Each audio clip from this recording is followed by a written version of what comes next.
This next session is with Codie Sanchez. She is an amazing friend. Her session is going to be on how she built a 10 million view content machine that continues to compound over time. This is from our Leveling Up Founders event. You can learn more at live.levelingup.com. And without further ado, let us go to the session. Enjoy. The part that I kind of can't get over a little bit is when I think about this, I went to Georgetown. That's me being a tourist. I worked at Goldman Sachs. That's me being sleep deprived. I was on TV. I did the whole stock market thing. And now I do TikToks on the interwebs. And so, when I tell my former private equity partners, my former investment banking partners, that now I am basically all in on content and we are a content and media business with a satellite of holdco investments, they don't get it. They categorically do not get it. They often say to me things like, it's cute. Are you going to be the next Grant Cardone? And at that point I'm like, motherfucker, he's got a nice plane. I'm okay with it. I'm not there yet.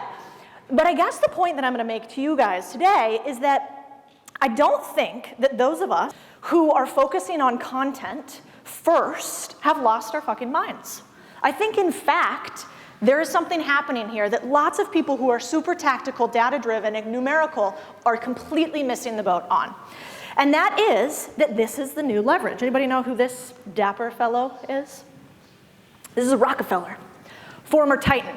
And, Balaji, I think, and maybe Naval have talked about this, but there's really 4 types of leverage in the world. And this is how they came into existence. We had labor first, started with the slaves, yikes, all the way now to employees, sometimes also yikes. Then we had capital. Rockefellers, do you know how the Rockefellers became titans? Do you guys know why? Correlated very specifically with one thing, the institution of the banking system. Capital came on board, new type of leverage. These guys knew how to use it and became titans of industry that we all know their name now hundreds of years later. Then we had code. Who's a billionaire based off code? Steve fucking Jobs, Elon Musk, Bill Gates. That was the last realm of individuals who understood what I would call the 19th century type of leverage, the 20th century type of leverage. But what's the 21st century type of leverage? It is your eyeballs. It is attention. And so everything that I'm going to talk to you about today is how to think about this with a little bit of twist, applying content to your personal brand or business. And there are plenty of people who do not want to do tiki-talkies on the interwebs, which I get. But I do think that almost every human who cares about the ability to use leverage to its maximum potential, which is what we're taught in finance, should have a personal brand. First, I would have a content business for every single business you guys have. So let's say somebody here was talking about pet companies, right? And they don't have video, but they have search. I think that's smart. I think you should add a content aspect to every single business that you guys have. The reason why is because look at these margins, 75 to 80% margins. So you have, an ebook that you sell to new baby dog owners. You have an ebook that you sell to XYZ people. You do a group meetup for vets, and you charge people for them. You should have some content business. The second is, if you're thinking about raising money, and you're thinking about raising money for your business, here's what most people do wrong. When they go out to raise money, they go to kind of smart, typically angels or institutional investors or VCs or worse, private equity funds, of which I have been for more than a decade. Who gives the best terms? Retail investors, private equity investors. Retail investors, right? You get the best terms when you take the smallest checks. You get the worst terms when you take the biggest checks. But all entrepreneurs are kind of dumb in this way because they're like, I got money from Kleiner Perkins. You raise money from dentists. And I'm like, I own 95% of the company and Kleiner Perkins owns 95% of your company. So I want you to flip the script so you can create a content business, have 75 to 80% margins. You can raise money from retail investors for whatever it is that you're pushing forward into your next venture. And I talk about it with this word called force multiplier, which is basically a military term that means fists versus fighter jets. Let's say you got 100 dudes about to wage some war, and they've got their fists. And they're going to go up against 100 other dudes. But those dudes have a jet. Who wins? The one with the jet. Content is a force multiplier in the same way. You can have unfair outcomes with content and the attention arbitrage trade that I do not think you can have by being the best SEO specialist out there. Why? SEO's been around for a while. The arbitrage window has closed. Is there still opportunity? Absolutely. Will you have force multiplier differentials, or what I call in finance 3 standard deviations? No, you won't. And so If you have a business, do content. Investments, do content. Personal brand, do content. Or don't and leave more money for like me and Vanessa. We're cool with it too. Here's sort of, let's call it 5 ways I think you can hack the system in 10 minutes. Let's start with number 1. Hire children. Not those type of children, these type of children. The first thing that you should be doing is you should be hiring Gen Zs or millennials. The thing is, you guys don't actually understand the platform. I don't actually understand the platform. The platform being YouTube, TikTok, I mean, even Instagram today. The algorithm has changed. The most important thing that you can do up front is hire people who are native to this. They actually don't speak any other language except the language of TikToks. When they hear a song, they say, that's a TikTok song. It's a completely different mind flip. So first would be hire children. Number 2, the hiring pyramid. So in any business, you have 4 steps that happen. First, you start a business, you're the generalist, you do everything. Second step, you hire another generalist or a few other generalists, and they do many things. Then you start to hire specialists, and then finally, and those specialists start to replace the generalists, and then finally, specialists run everything. This is an awesome framework for everything except content. It's wrong. I didn't realize this in the beginning. I spent a fuck ton of money and didn't make a lot of progress in the beginning because I did what most of us business people do. You hire the top person that you can. When I had some money, I had an ability to hire quickly, and I hired a content director. And I said, content director, make Instagram, Twitter, TikTok, and whatever sing.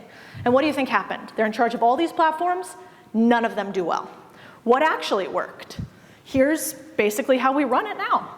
You have specialists for every single platform you're on. You got an Instagram person, you got a Twitter person, you got a LinkedIn person. They have graphic designers that support them. You've got a writer and a researcher for those specific platforms. You got a TikTok person, you got a bunch of video editors, you got a YouTube person, you got a video editor, thumbnail designer, YouTube consultant. This one is cool. I love stealing other people's 10,000 hours. Why would I want to have to fail for 10,000 hours when I can just take theirs? But each platform is different. If you talk on YouTube like you do on TikTok, you're not gonna work. So on TikTok, it's your shitty little teenage cousin, and the comments are gonna be filled with a bunch of gnarly stuff, and their attention span goes like this. And if you haven't caught them in the first 2 seconds, nothing else matters. YouTube, you can actually build some engagement with your audience over the long term. And when I say you, I mean you, your brand, you, your business, you, your portfolio of businesses. I think every company these days should be a media company instead of a product or individual company. All right, this is a lot, but you could just take a screenshot. If you want like a, how would I do this in 30 seconds, but this speech is only 10 minutes, here's what I'd do. Facebook, I wouldn't do a thing except ads and maybe Facebook groups. Instagram, here's the breakdown on how I do it. This is just basically our posting schedule. TikTok, breakdown, Reels, IG, Reels, breakdown, and Twitter, breakdown. Now, the only thing I'll talk to you about is I think about it all like a funnel. So at the very top of the funnel is TikTok. TikTok is a terrible place for conversion, typically. TikTok is a really bad place to leave your audience because it's the only platform I've seen where the algorithm actually makes no sense whatsoever on a consistent basis. And we have, like Eric said, 26, maybe now 27 companies that use these social media platforms in different ways. So it's not just my company now. So top of the funnel, TikTok. Then you want to transition them to somewhere else. Typically Instagram, you can use Instagram to close. It's short enough where the TikTokers can have the IG attention spans. Then you move down from IG and TikTok to YouTube, where you can actually build a real relationship and do a lot more converting. And then from there, you move down to things like your email list or actually conversions to your product. Twitter, to me, is a place for founders. Twitter is an incredible place to get investments, to do deals, to hire. I have hired probably my last 15 or 20 hires. I don't touch LinkedIn. I don't touch LinkedIn with a 10-foot pole because have you guys been in your LinkedIn DMs lately? Is anybody excited about opening LinkedIn DMs? It's full of trash. But you go to your Twitter DMs and you build up a personal brand as a Twitter CEO, and you can start reaching out to people who actually get marketing in the 21st century. I only use Twitter. The last thing I'll say here is that it works for everything. So people will say, well, it doesn't work for me. I'm a private equity company. I'll be like, motherfucker, it works for laundromats. Who thought that you'd care about laundromats on TikTok? This guy has, 3.4 million followers for his laundromats. And do you know how he makes money off of this? Not selling info products, The guy is looking for more deals. He just buys a ton of laundromats, then he buys car washes, and people send him stuff as owner of those. So it works for laundromats. It works for sponges. Scrub Daddy, 2.2 million. Mr. Car Wash. This company is one I'd love to get my mitts on, but now it's a multi-billion-dollar company. It's the largest car wash company in the world, and they actually went public. And if I was the owner of a company like Mr. Car Wash, I think they're leaving a huge opportunity sitting there. That's probably because they're run by private equity. But basically, think about this. Scrub Daddy does tens of millions of dollars in sales, basically largely organically through things like their video platform, and they've been around a long time, so they do have a lot of SEO. Why wouldn't you add that to a car wash business? Why wouldn't you use your virality to add some sort of additional product? Why wouldn't you take your car wash business and create viral things about it with geolocation so that you could actually target more people to be subscribers to your new subscription offering that you're gonna have for your car wash? If it works for brick and mortar laundromats and car washes, I'm pretty sure it could work for just about anything else. I think these guys have one of the best examples of it. There's this whole trend online called ASMR. Are you guys familiar with that? Now, this company is brilliant, I think, but awful at logistics. I tried to buy these guys and she told me to pound sand. But they do tens of millions of views and they run out of product every single week. Can you imagine? They've run out of product every single week for a year. Could you imagine what you could do if you were any good at all with logistics with a company like this? Incredible. This is actually their revenue, kind of interesting. So I don't know if this is their revenue. I reverse engineered it, could be totally fake, but basically I saw how many varietals they put up each week, how many she says they offer, how often they restock, and then their price per slime. I'm like, God, at the low end, you guys are doing $2.8 million, and they only allow you to buy it. Like, if you don't buy in 7 seconds, you can't get the product, right? Imagine that. I want to kind of end here, which is, what is this? This is the arbitrage window that was open between the volatility index and the SPY, which we don't really have to know that. But basically what it's showing you is that over time, you used to be able to trade and make a lot of money. The higher it is, the more money you could make, theoretically, by taking the difference between what's happening in the market, like how crazy the market is, how much volatility it has, and the S&P 500. That trade has been completely eradicated. At some point, this trade will be gone.